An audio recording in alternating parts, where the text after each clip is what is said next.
lose belly fat and keep it off in 30 days. Does it sound like a dream? Nope. It is true. You can do it. We all can do it. But unfortunately, most of us, we are hanging up too much fat around our belly. And this has been the problem of our century. If you look at the folks in the 50s and 60s, if you see any movies or any pictures of your family, you will have a hard time finding anybody with a belly. So what's going on? What happened?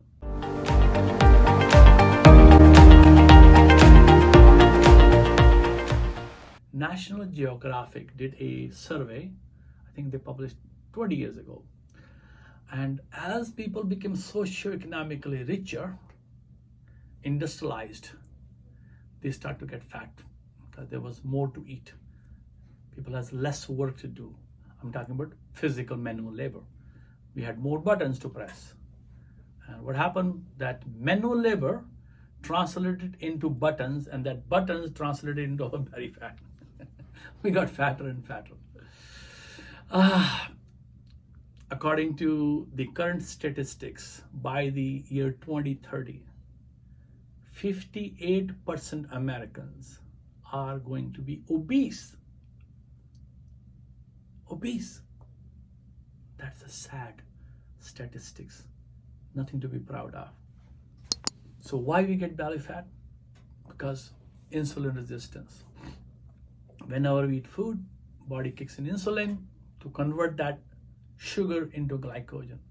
But when we have too much garbage food, too much sugar, too much fried food, loaded with hormones, pesticide, insecticide, plastics, and whatnot, our insulin is not effective enough to convert into glycogen.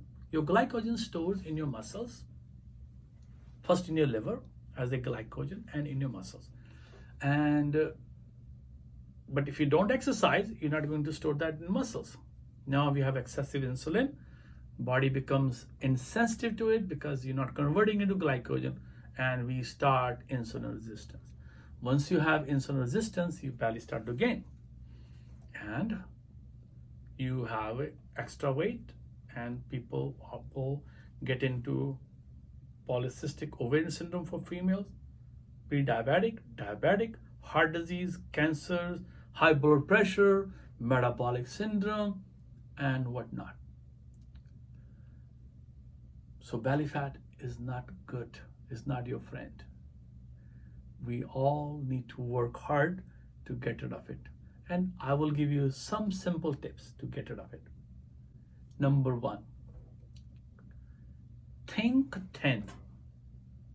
Your mind is the leader of your body. If you think yourself you're fat, guess what? You are going to be fat. So always think yourself 10. Because as you visualize, as you think, you become the same way. And you may want to get a picture of you when you were 10.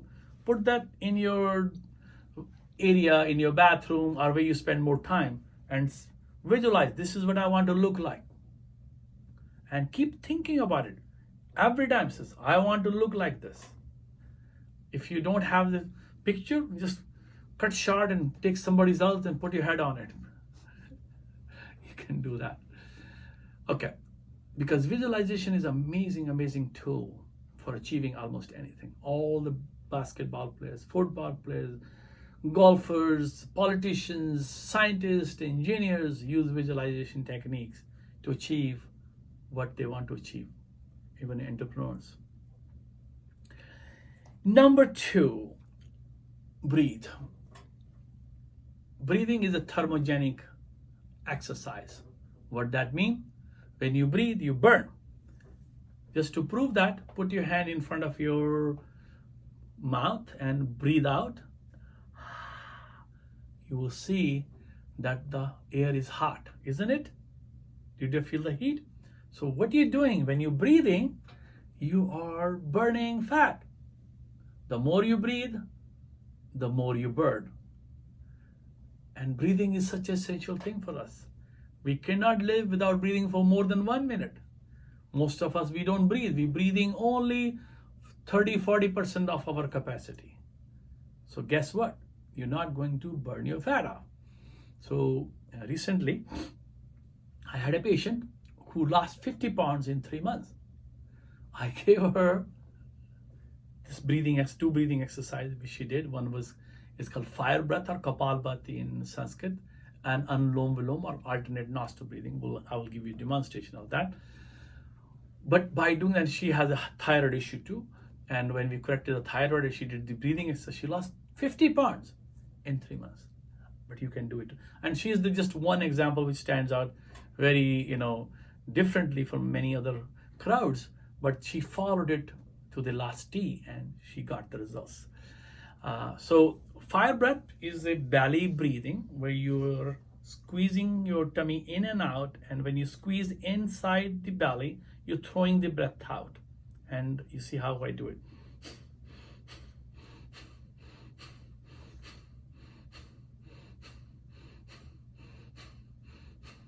So if you do this breathing exercise for 10 minutes, and you may get tired after 1 minute or 30 seconds.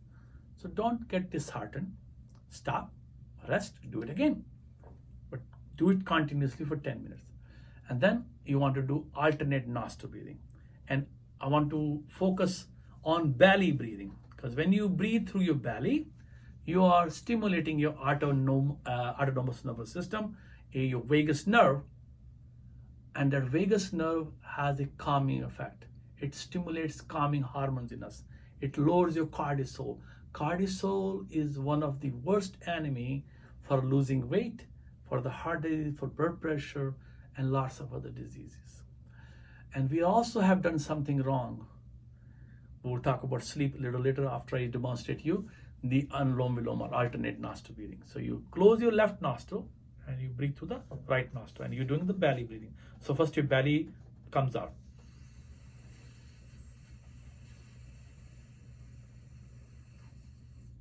Close, hold. When you start to feel a little uneasy, let it out to the left side.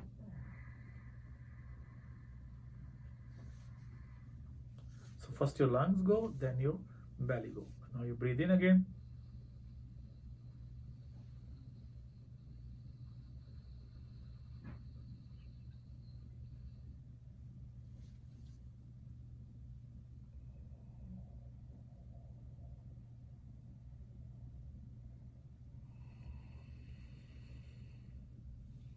So this is called belly breathing or autonomic nervous system breathing or vagus stimulation breathing.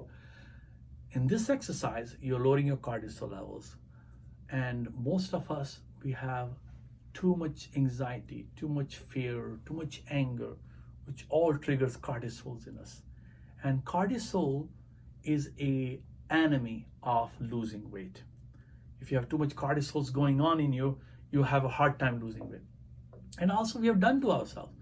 Most of us, we are up late, 1 o'clock, 2 o'clock in the morning. You are messing up your normal hormone pattern. So you're not stimulating your serotonin, your melatonin. Because if you have a higher level of cortisols, melatonin cannot come. You have to drop them to a minimum levels. Then this serotonin and melatonin comes in. And these serotonin, melatonin, oxytocin kind of hormones are repair hormones. It repairs our body. So when you're not having a repair, you wake up in the morning and you're not fresh. The reason is you did not have a proper repair. But who is to blame? You. Okay? So you need to change that. And the important thing is go to bed by 10 o'clock, wake up by 6 o'clock. When you wake up by 6 o'clock, you're going to be fresher. If you wake up late, in Ayurvedic we call it kapha period.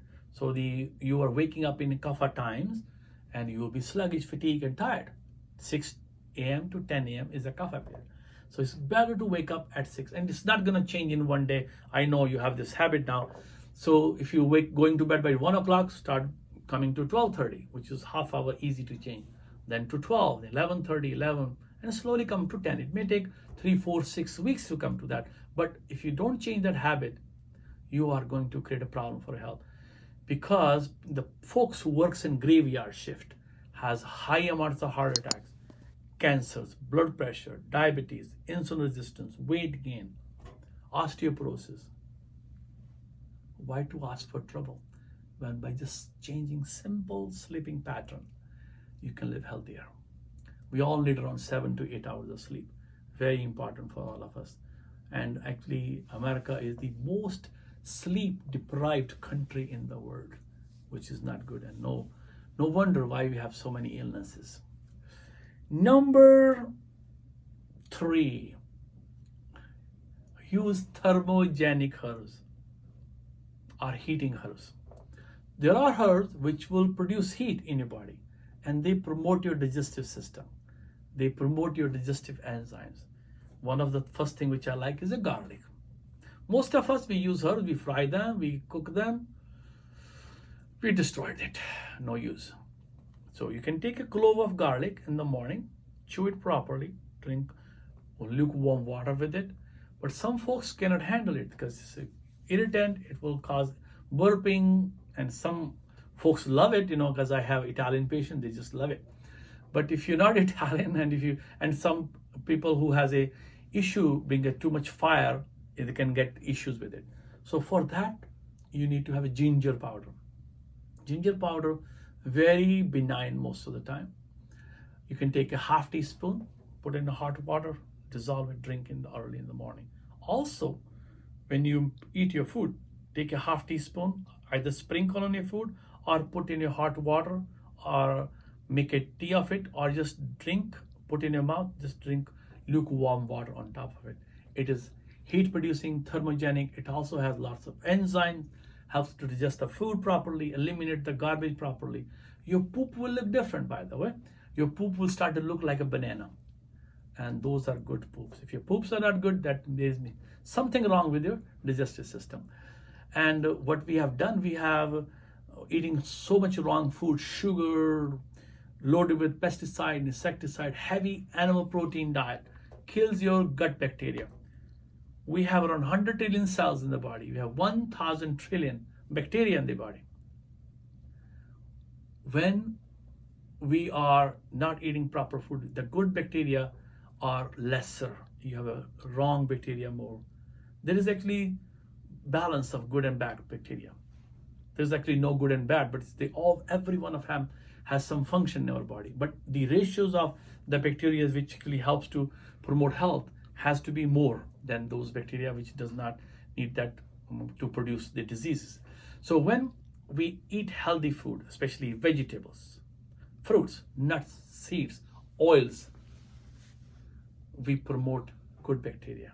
So eating a lot more fiber. How you get fiber? Eating lots of vegetables. I encourage people to eat 4 to 5 cups of vegetables a day. And it may be too much from the beginners, but start with the 1 cup. 2 cups 1 week later, 3 cups, 4 cups, 5 cups, depending upon how much time it takes. Take time, otherwise you will be bloated, you have more gas. But if you have a gas, you can easily get rid of by adding more ginger powder on it. Then the spices, black pepper, you can take a half teaspoon, quarter teaspoon, sprinkle on the food. You can use a little bit of chili pepper, again, sprinkle on the food. These are simple, easy methods which is produce more heat in the system, produce more digestive juices.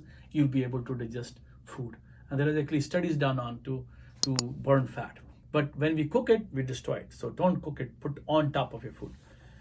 The other digestive herbs which helps with the digestion and elimination are cumin powder, fennel seed powder, dill seed powder. You can take them equal parts.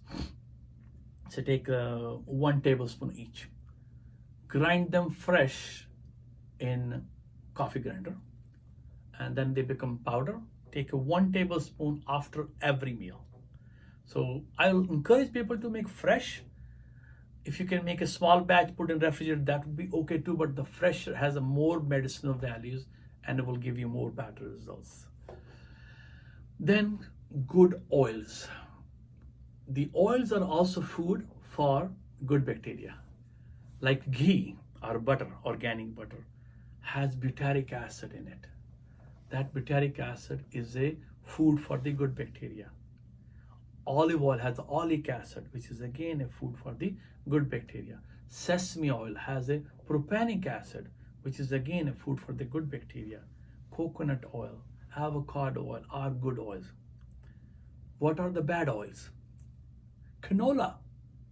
Like a lot of people out there, especially I've seen a lot of Indian families, Asian families use canola oil or vegetable oil. Like Chinese and Vietnamese folks, a lot of them use vegetable oil, soybean oil. One of the worst oil for you guys. It causes more inflammation, causes more diseases, and especially canola and even soybean, genetically modified, not good for us. So they cause more inflammation. When you cause more inflammation, more obesity, more heart disease, more cancers, more high blood pressure, even the obesity is an inflammatory disease. So our goal is to cut down the inflammation to a minimum so that your body can keep healthy and stay healthy. Okay, I think I got you some powerful tips to stay off your belly fat, keep it off, and enjoy the thin you. It is a work. It's no freebies. You're not gonna get, losing weight unless you work on it. And it's an ongoing process. You have to do it on a regular basis, on a daily basis. Go for a walk. 45 minutes of walking is good. Do some light weight training. Again, it builds up a muscle mass. It converts your glycogen. It converts your sugar into glycogen. Now you have a good muscle mass. So the sugar which is circulating in your system now is converted into the food, and you have good muscle mass. So these simple tips will keep your belly fat away, and you have less chances of getting diseases. This is Dr. Virender Sodhi, first Ayurvedic Naturopathic medical physician in USA. I've been practicing for the last 40 years. And if you like these videos, please press the bell button and this icon there to get the latest versions of our videos. And I will be very happy to respond to your questions. And please do share it and like it so that we keep producing more videos for you. And my purpose is to create a disease-free society. I do not want people to develop diseases. This is what the wrong in the current medicine system is. We are dwelling on the disease model. We're trying to create a pill to fix the symptoms, not the disease. But how about not to have a disease at all? Is that possible? Yes, it is very possible. But we have to work on it. Thank you very much again for listening to this video. Namaste.